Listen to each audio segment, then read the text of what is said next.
Salut à tous, bienvenue sur cette nouvelle vidéo. Aujourd'hui, on décrypte un sujet brûlant. Emmanuel Macron. Cherche-t-il vraiment à apaiser les tensions avec l'Algérie après les frictions causées par Bruno Retailleau?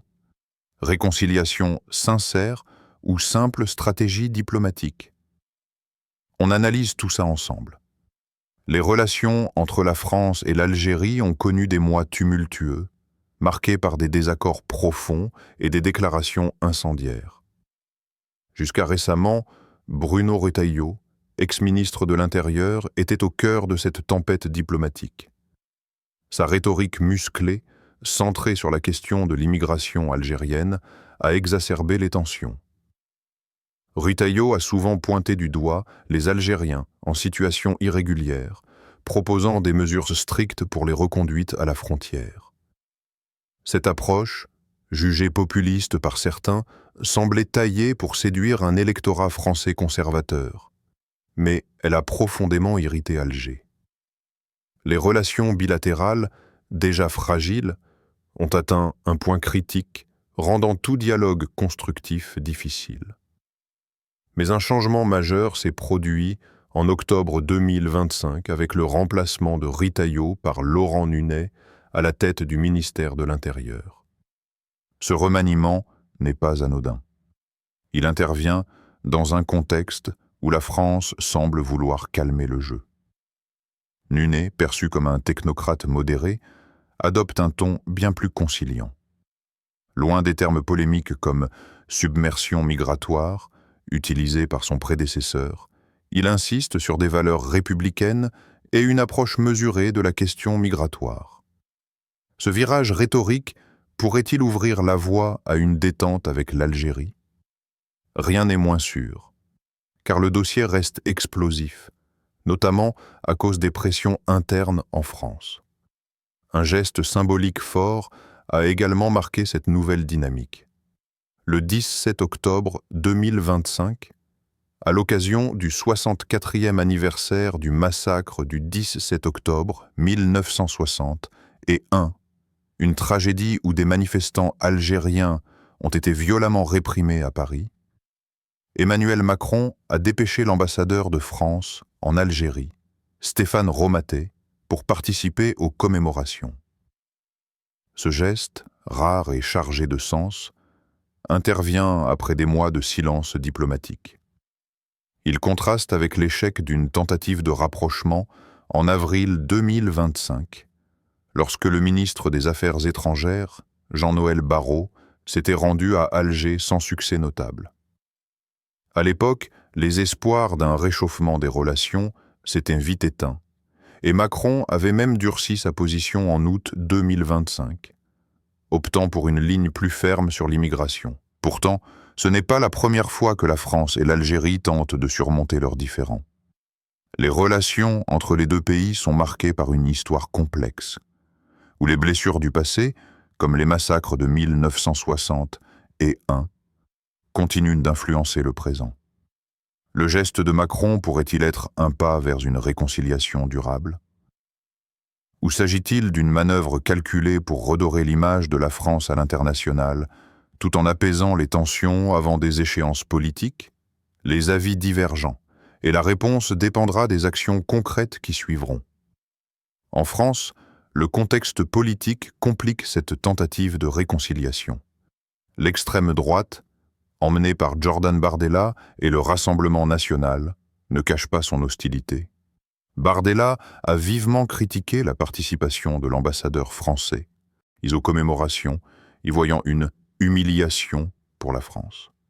Sur les réseaux sociaux, il a appelé à une suspension immédiate des visas pour les Algériens, amplifiant la pression sur le gouvernement.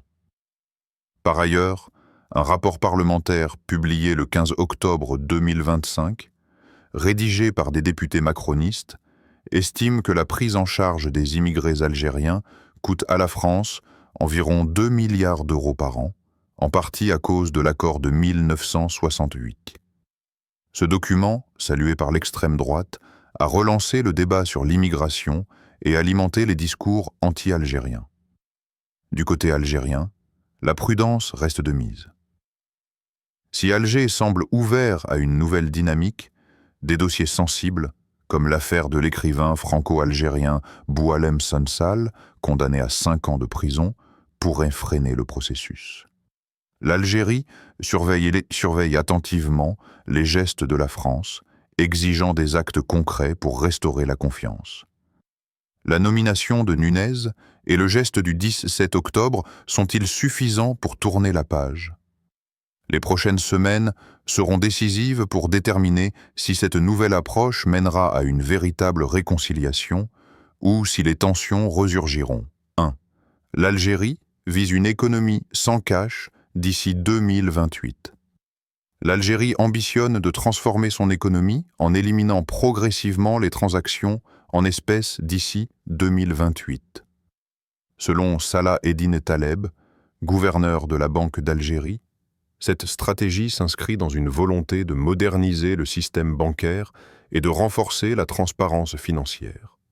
Une nouvelle loi monétaire et bancaire pave la voie à cette transition, avec l'introduction de solutions innovantes, banque digitale, services de paiement alternatifs, banques islamiques et même une monnaie numérique de banque centrale.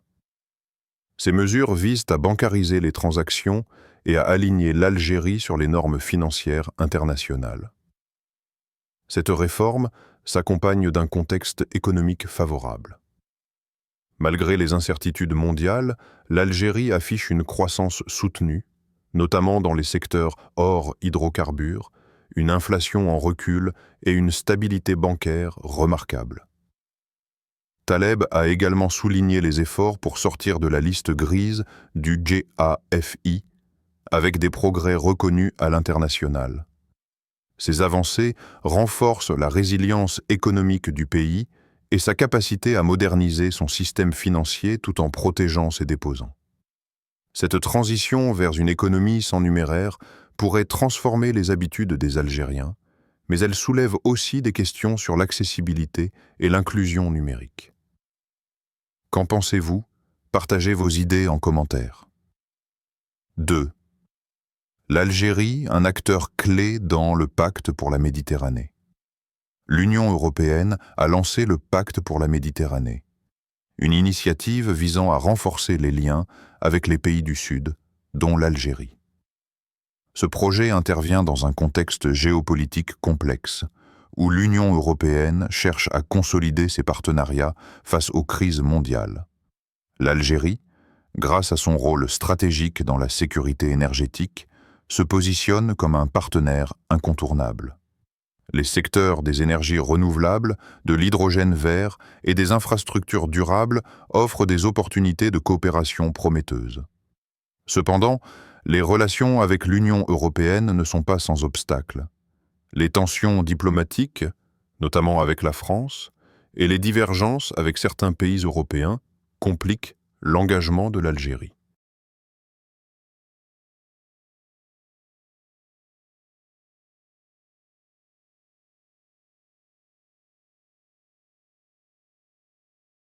P privilégie une diplomatie souveraine, renforçant ses liens avec des partenaires comme la Chine et la Russie. Le pacte pour la Méditerranée pourrait offrir un cadre flexible pour des négociations adaptées, permettant à l'Algérie de défendre ses intérêts économiques tout en restant vigilante sur les enjeux politiques. Ce partenariat pourrait-il redéfinir la place de l'Algérie en Méditerranée? Votre avis compte. 3e Propacking, un succès sino-algérien dans l'industrie du papier. À Oran, l'usine sino-algérienne. Propacking fait parler d'elle. Spécialisée dans la fabrication de papier, notamment le papier fluting pour l'emballage, cette usine de 9 hectares emploie plus de 160 personnes et recycle des déchets de carton. Avec une production actuelle de 100 tonnes par jour, Propacking répond à une demande croissante. En novembre 2025, l'entreprise entamera une nouvelle phase d'expansion, intégrant des équipements chinois pour produire 400 tonnes par jour et diversifier son offre avec du papier kraft blanc et testliner. Ce projet réduit la dépendance de l'Algérie aux importations coûteuses, avec des prix jusqu'à 40% inférieurs à ceux des fournisseurs européens. Propacking ambitionne même d'exporter en Europe et en Afrique une fois les certifications ISO obtenues. Cette expansion créera environ 350 nouveaux emplois, renforçant l'économie locale. Ce succès illustre le potentiel des partenariats sino-algériens. Quelles perspectives voyez-vous pour cette industrie?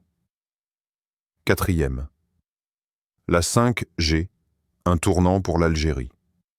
L'Algérie se prépare à lancer la 5G, marquant une étape clé dans sa transformation numérique. Lors d'une cérémonie organisée par l'opérateur Ooredoo, qui célèbre ses 15 millions d'abonnés, le ministre de la Poste et des Télécommunications, Sid Ali Zerouki, a insisté sur l'importance de solutions numériques innovantes et localisées. Ooredoo, dirigé par Ron Tom, s'engage à soutenir cette révolution en investissant dans les infrastructures et les initiatives technologiques locales. La 5G pourrait transformer l'accès aux services numériques et renforcer la souveraineté technologique de l'Algérie. Quel changement attendez-vous avec la 5G? Dites-le nous en commentaire. Merci d'avoir suivi cette analyse. Que pensez-vous des efforts de Macron pour renouer avec l'Algérie? Réconciliation sincère ou stratégie politique? Partagez vos idées en commentaire, likez, partagez et abonnez-vous pour ne rien manquer. À très bientôt pour de nouvelles analyses.